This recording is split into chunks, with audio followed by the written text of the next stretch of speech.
Oui, les agents et les producteurs dans les années 70, quand ils voient arriver Schwarzenegger, à la fois ils se disent formidable, parce que on a envie de le filmer, c'est un monstre parfait pour Hollywood. En même temps, ils ne savent pas quoi en faire parce qu'il est trop exotique, c'est trop un monstre. Et on le voit bien finalement dans ce cinéma des années 80, c'est un moment où on redécouvre le corps comme un ensemble de possibles.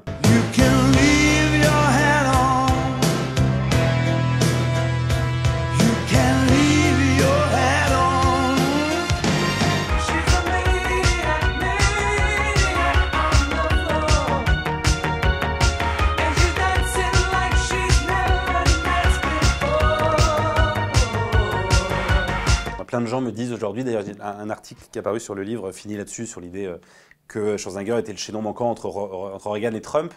Je trouve ça un peu facile parce que, bon, d'une part, on sait que Schwarzenegger ne soutient pas du tout Trump.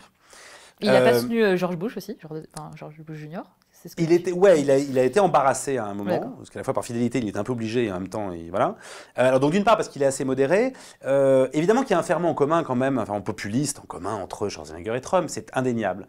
Mais moi je suis beaucoup plus frappé par le rapport avec Obama sur la question justement du brouillage entre, pour le dire simplement, la réalité et la fiction. Who is that under there?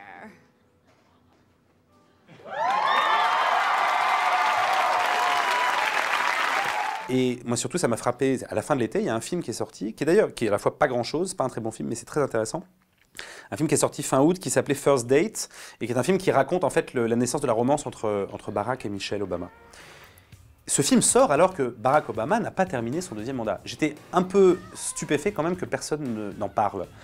C'est bien la preuve quand même que ce qui estomaquait tout le monde à l'époque de Schwarzenegger, justement, ce brouillage-là, dont on disait c'est la fin de la politique, c'est le triomphe de la politique spectacle, c'est très dangereux, bah, je suis désolé, mais personne ne mentionne aujourd'hui le truc quand même aberrant qui est que le président des États-Unis voit, alors même son mandat n'est pas terminé, un film sortir qui est un biopic. Et au fond, il s'est passé ça avec Schwarzenegger, c'est-à-dire qu'encore une fois, comme tu dis, il n'y a plus de réel.